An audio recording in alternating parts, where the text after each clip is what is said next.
Bienvenue dans ces flashs d'informations chez Kivu Morning Post. Les affrontements violents sont signalés ce 26 janvier 2026 dans les territoires de Fizi entre les combattants Twirwaneho, alliés à l'FCM 23, et l'armée congolaise appuyée par le milicien Wazalendo et l'armée burundaise. Selon une source administrative, dans la région, les Twirwaneho ont repoussé l'attaque de FARDC au point zéro. Ce matin du lundi, les combattants sont signalés vers Mutambala. Ces derniers chercheraient à foncer vers Biboko afin d'atteindre la ville de Baraka. Suivez ces témoignages dans la zone sous couvert d'anonymat. Ils ont repoussé comme ça, ils descendent vers Mutambala, ils ont repoussé, ils continuent à repousser, ils progressent. On dirait qu'ils progressent, ils descendent, ils veulent conclure toute l'entité qu'on appelle Mutambala et son itinéraire visé, c'est à ce qu'ils maîtrisent toute la partie appelée Ibokoboko, Mugorore et Magunga. C'est cette partie-là, Takuku, Mugorore, Magunga et Ibokoboko. Donc ils ne sont pas en train de viser l'itinéraire qui mène vers Fizi. Ils sont en train de viser Magunga, Mugorore, Ibokoboko pour descendre dans la ville de Baraka. Ils sont tout près.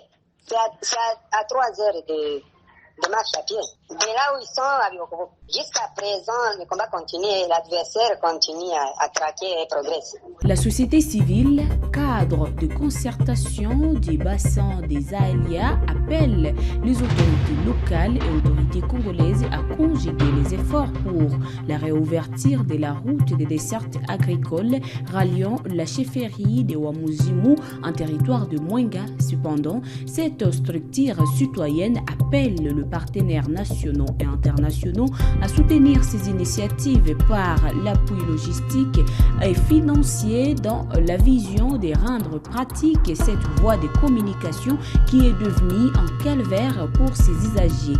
Ici, Bienfait Fazili Moulonda, coordonnateur du cadre de concertation de la société civile de Wamuzimu. Nous plaidons pour cette route de cette agricole en voyant son importance sur la vie sociale de la population du coin.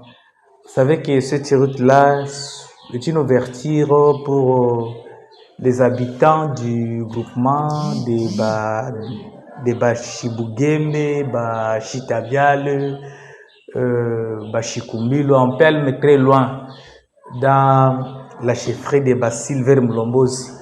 Tout le monde vient avec les marchandises et fréquentent cette route pour évacuer leurs produits, soit les agricoles, les produits forestiers, vers les centres de consommation. J'ai cité Kamituga. Vous savez aussi que ce coin est riche en bois et on y fait l'exploitation pour produire des planches. Et ces planches-là aident la ville de Kamituga dans le domaine de construction.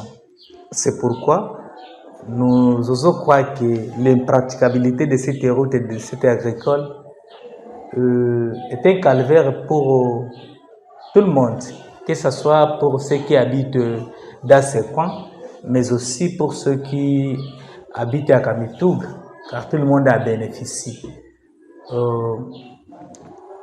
C'est pourquoi nous demandons tout d'abord au chef de groupement de Bashibugem, qui est le premier bénéficiaire, mais aussi à son collègue de Banakyungu, mais précisément le chef de village de Bigom, de conjuguer les efforts et de ne ménager aucun effort afin que cette route soit ouverte par les travaux communautaires du type Salongo. Aux partenaires aussi nationaux et internationaux d'apporter leur appui en termes des outils aratoires, mais aussi des financements de projets pour que cette route soit complètement ouverte et que ça soit pris en charge pour sa maintenance. Cette main s'adresse à la chefferie qui a une petite quantité de rétrocession afin qu'elle puisse aussi accompagner des projets pareils pour le bien-être de sa population. Au moins 25 civils ont été tués dans les attaques tôt la veille du dimanche 25 janvier 2026 dans la province de l'Ituri. Selon la société civile, des incursions ont eu lieu dans la chefferie de Walese-Bonkoutou, en territoire du Roumou, dans la matinée de ce dimanche. Les terroristes ADF dans la localité d'Apakolou, au moins 15 civils, tous hommes, ont été tués, enfermés dans une maison et 7 autres civils est tué dans la même zone. Suivant Christohe Mouniahenderu de la Convention pour le respect des droits de l'homme CRDH en territoire du Roumou. Le bilan de l'attaque des terroristes ADF dans la chefferie de Walese-Vokou, tout précisément dans le groupement Banda Vilemba et à son côté ouest, venait de s'alourdir. Le bilan venait de passer de 3 à 25 civils tués par ces terroristes, parce que l'ennemi, la matinée de ce 25 janvier 2026, venait à attaquer la partie de Apakolou. Donc l'ennemi s'est attaqué contre la population se trouvant à Apakolou, et là il a pris en otage des civils et d'autres qu'il a tués à bout portant. Et pendant cette attaque, il y a 15 civils qui ont été tous tués par machette et enfermés dans une maison. C'était des otages, et quand ils réclamaient qu'ils sont fatigués et aussi torturés, c'est ainsi que ces terroristes ont décidé de les tuer. Il y a 15 civils tués dans une même maison, et aussi sur le long de la route Kita à Pakolou, quand on se dirige vers le centre de Bonasura, il y a aussi 7 corps. Et vous verrez que les 15 plus 7, y compris aussi les 3 tués dans l'attaque et après Kazaro, ceux qui venaient d'alourdir le bilan. Ce que nous appelons aux autorités militaires, c'est de voir comment juste intervenir, parce que cette lanterne ne pourra pas permettre afin que la population soit protégée.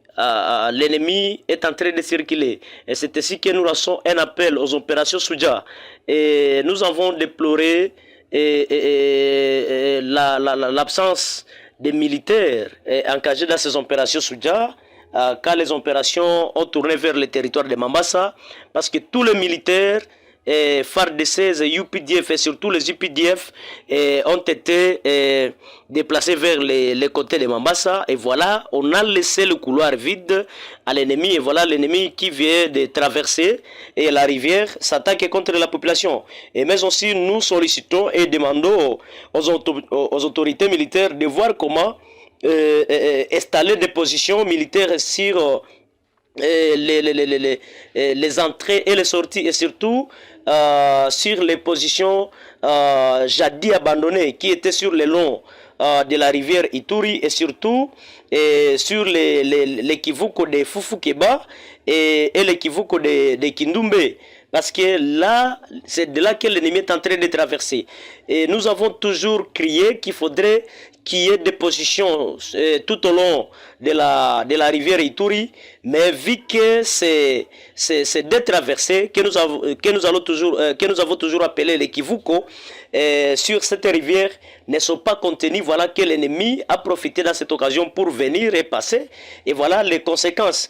Et les populations qui sont massacrées jusqu'à présent ne sont pas récupérées, donc il faudrait qu'il y ait une force de défense et de sécurité et pour traquer ces terroristes et permettre à la population d'aller récupérer les corps de nos populations.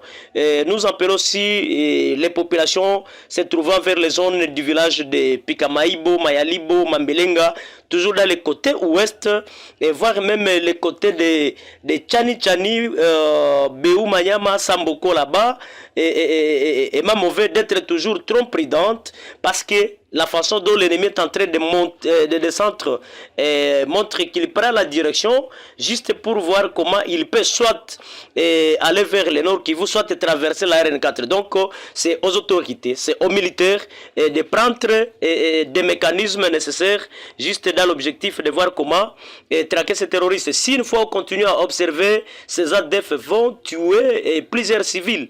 Et les informations recueillies, ces terroristes ADF aussi sont en train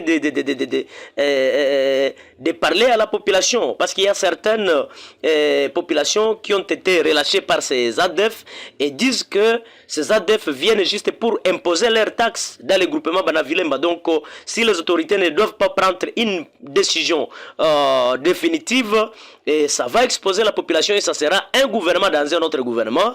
Donc, et ça ne va pas redorer l'image de notre armée, les FARDC, mais aussi les opérations Soudja qui sont engagées dans la traque de ces terroristes ADF. Partons à Lubumbashi. Les quartiers Joli Site est situé dans la commune annexe dans la ville de Lubumbashi, au sud-est de la RDC, est désormais connecté au réseau électrique de la SNEL. D'une capacité de desserte de 400 ménages, et cette cabine électrique a été installée dans cette agglomération grâce à l'appui du gouvernement provincial. Elle a été officiellement mise sous tension samedi par le gouverneur intérimaire du Haut-Katanga, Martin Kazembe. Reportage.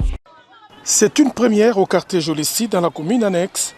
La population de cette partie de la ville de Lubumbashi peut désormais se connecter à la ligne électrique de la Société nationale d'électricité SNEL.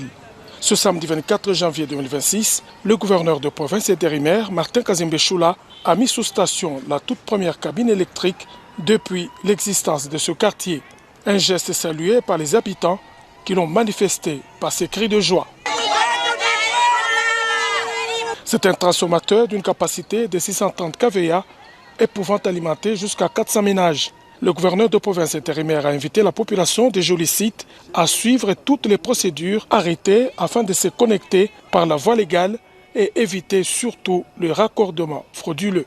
Ula napenda kupata moto enda jabone kusnel. Hii kabini iko na kapasite ya kubeba mamenaji 400. Mwende kusnel na tutambia responsable wa SNEL CV sule ko nangere ifashi ba mi faciliter tâche juu ya obtention ya mamikanda pana yanze kukawia kawia. Munaripa vile vile comme il se doit normalement ma frais na mwanze kulipa facture pour que hii moto mwipate mzuri itoshe en sécurité.